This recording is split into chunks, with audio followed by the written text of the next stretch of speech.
Hello, everybody. Welcome back. So this is how the rich stay rich. Take a look at this. Elon Musk, he never got paid a salary running and owning Tesla.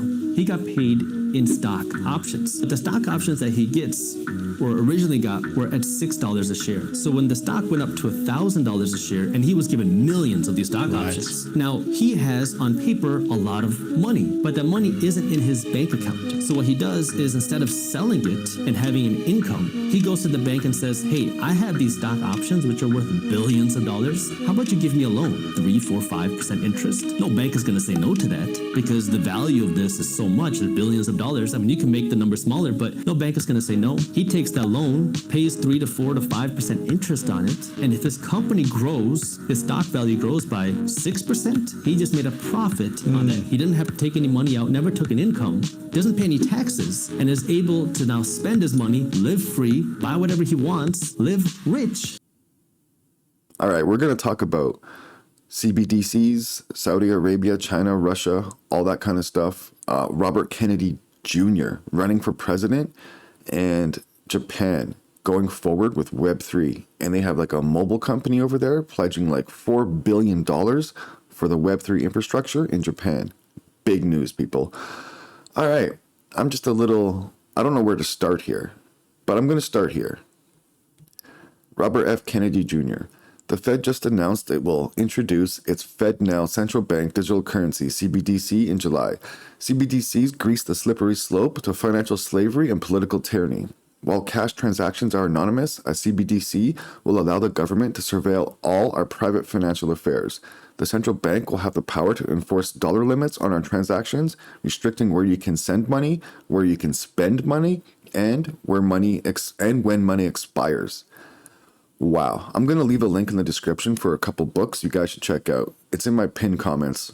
A CBDC tied to digital ID and social credit score will allow government to freeze your assets or limit your spending to approved vendors if you fail to comply with arbitrary diktats, i.e. vaccine mandates. The Fed will initially limit its CBDC to interbank transactions, but we should not be blind to the obvious danger that this is the first step in banning and seizing Bitcoin, as the Treasury did with gold 90 years ago today in 1933. Holy crap, this guy's running for president? Shoot, support this dude. Watch as governments, which never let a good crisis go to waste, use COVID-19 and the banking crisis to usher in a new wave of CBDCs as a safe haven from germ-laden paper currencies or as protection against bank runs. These are some big, big words, people. Holy cow. This is the writing on the wall, right? Because with the vaccine mandates, people were disallowed services, right? And it proved, like nowadays, you look at all the Twitter files and all the evidence, we were proven right that the vaccines weren't effective, the masks weren't effective, and doing all this was pretty much nonsense for something that was the common flu. They had to reduce the numbers of deaths by 70%? Yeah, so we were all fooled, and the evidence is out there.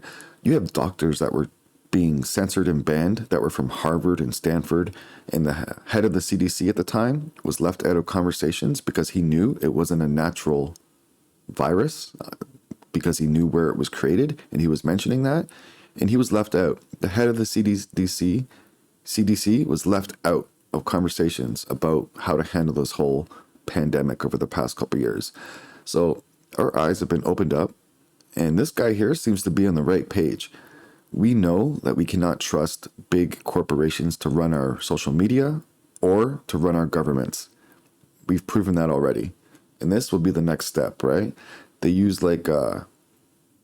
tricks, guilt trips. Oh, now they're going to be the saviors all of a sudden for the environment when they're the ones that caused it all. No, it's all a rich man's trick to tighten their grip on you. And these 15-minute cities and AI cars and stuff like that in the future, pretty soon, you won't be able to travel or do anything. And with the money situation, they got you, bam, their boot on your neck. All right, so let's carry on. More grim news.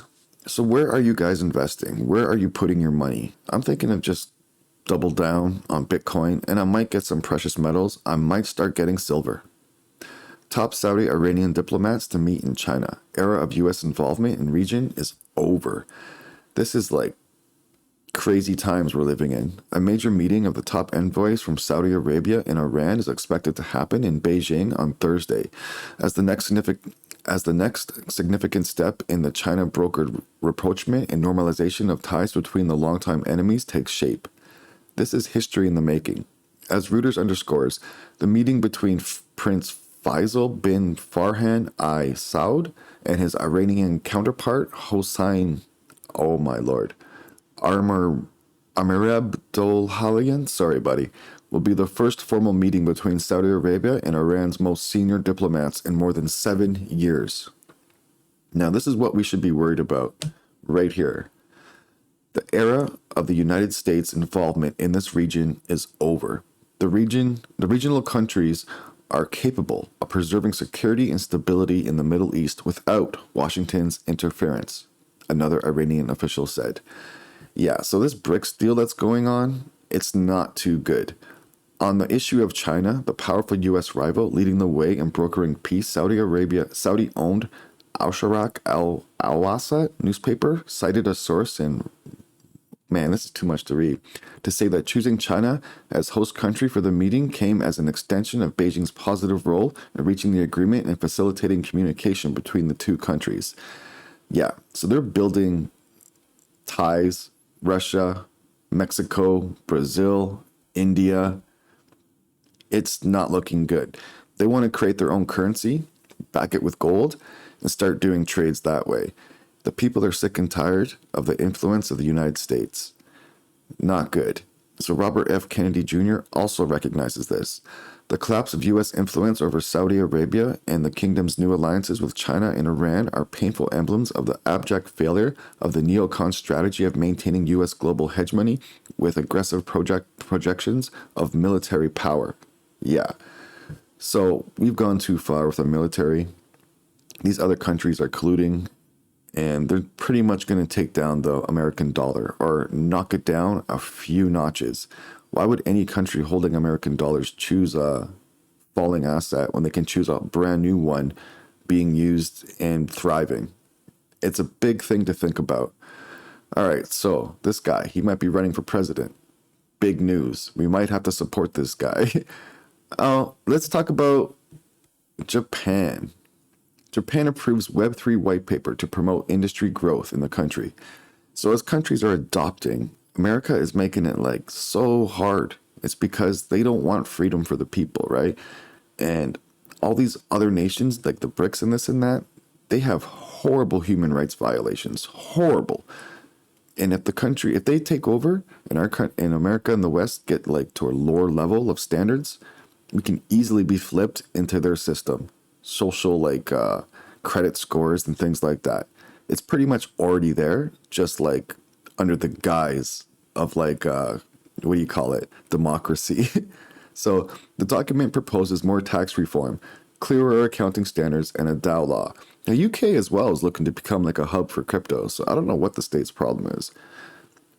Vote for the right people. Get the people out of there that are just old, anti-crypto, anti-technology. Get them out.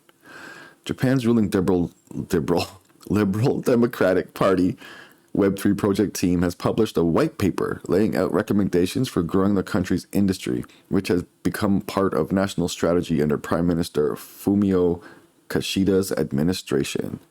Man, I'm just butchering these names. While other governments are looking to put regulation in place to protect consumers, Japan is forging ahead with a bid to create a friendlier environment for crypto after firms began leaving for other jurisdictions due to heavy tax burdens. Yeah, you can't have that. The Web3 project team has been bypassing the usual bureaucratic processes to formulate regulatory proposals for everything from non-fungible tokens to decentralized autonomous organizations. I like that kind of talk. They're just going ahead. Screw it.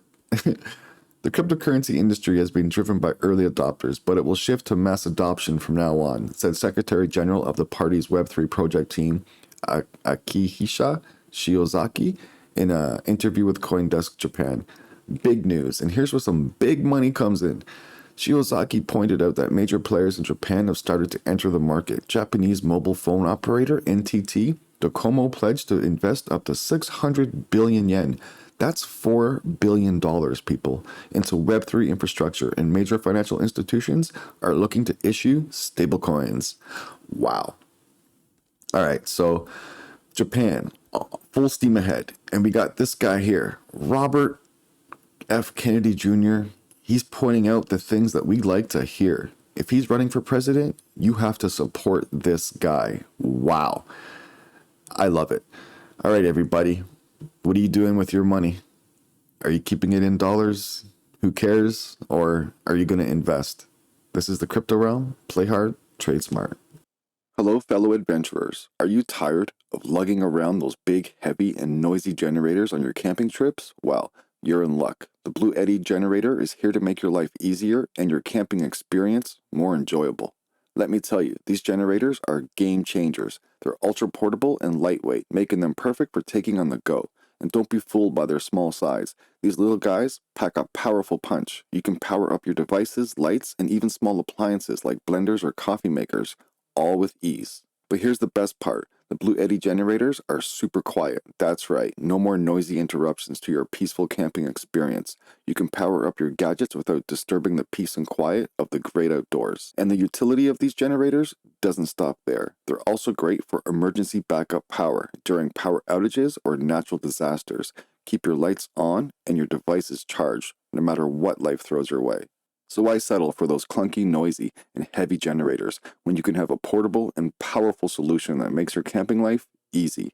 In our pinned comments, you will find a link to Bluetti. Check them out today.